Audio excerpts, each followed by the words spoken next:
you're here at Hobnobben obviously because you have work in it, but also because this is meant to bring the community of this region of filmmakers together. What is the importance of the Indiana filmmaking community growing together and collaborating?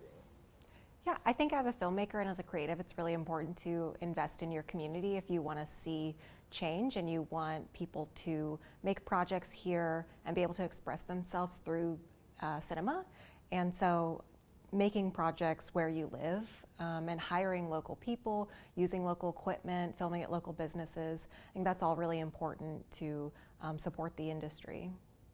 So a lot of things that have come up in common with the interviews I've done so far has been the value of Indiana storytelling. What does the value of Indiana storytelling mean to you? For me, I think that Hoosiers have a unique perspective when it comes to the way in which they see the world.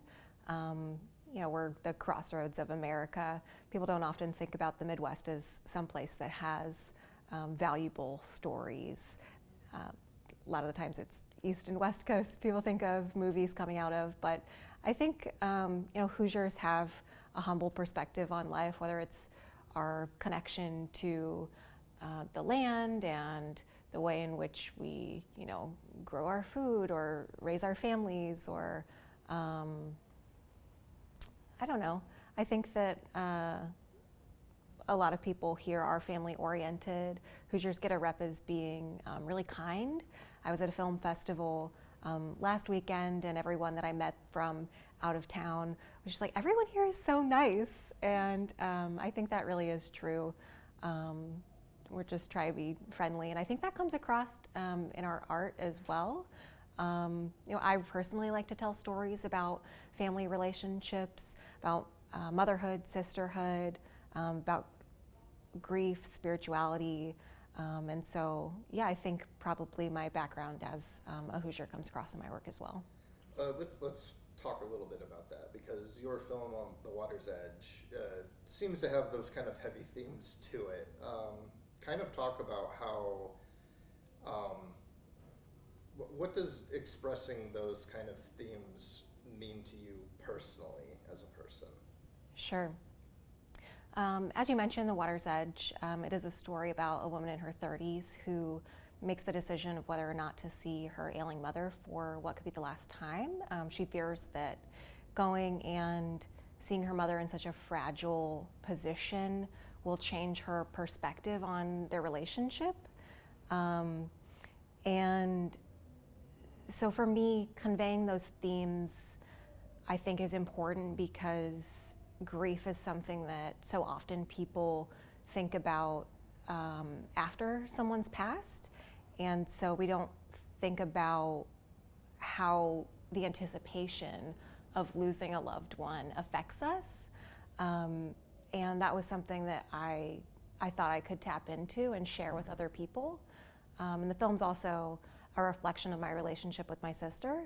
And so just showing how grief and loss of people that we really care about affects us in different ways. And that we don't always react in ways that maybe people perceive as being normal. Sometimes we clam up and go inside ourselves, or other times we launch into difficult situations thinking we can problem solve our way through it. So just everyone has a different approach to handling challenging moments in their life. So let's talk about the film you produced, It Happened One Weekend. I use a movie review app, and I went through and was reading the user reviews on there after the screening, and a lot of the the reviews all included how it showed a completely different or unknown side of Indianapolis as a city. And I had thought that as well, where as I was watching the film, I was like, this is the Indianapolis I want to visit, because usually when I'm down there, it's just highways and construction. I don't spend extended time. So how can Hoosier filmmaking highlight the beauty of our state in a way that people don't normally see it? It Happened One Weekend definitely takes time to display Indianapolis in a way that a lot of people haven't experienced before. It lingers in moments where other artists maybe would move on quickly, cut away in the edit. But our cinematographer, Taylor Decker, he just has a very patient, fluid style of filmmaking. And it really does Indianapolis justice. I mean, Indianapolis has so many beautiful monuments and parks. We filmed at Highland Park, and in the opening you can see the shot of Monument Circle, tilt down on the monument. And I think the black and white obviously helps bring out some of Indianapolis's natural beauty.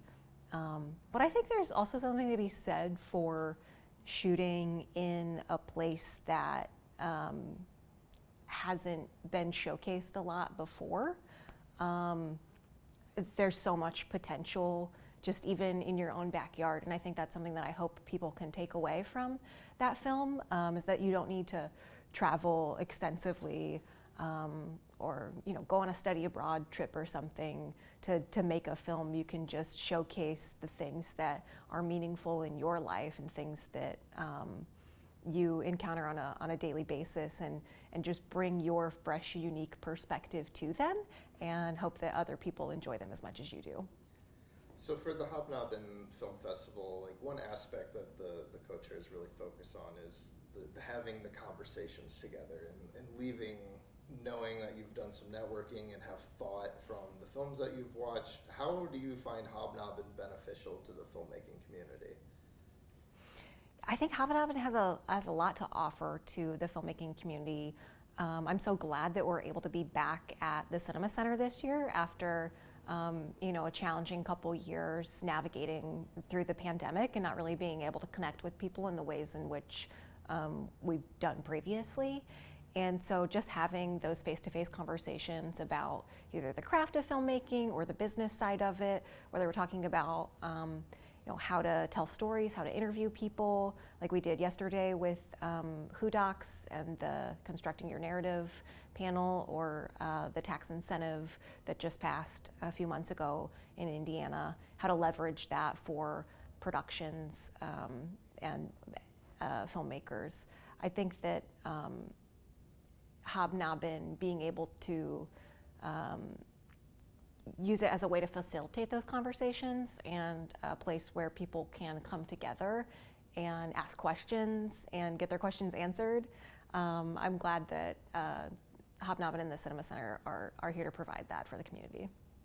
And I think the last question, because we've pretty much covered everything I've wanted to, is just what is something important about either Indiana filmmaking or Hobnobben in general that you think people should know that I may not have asked you?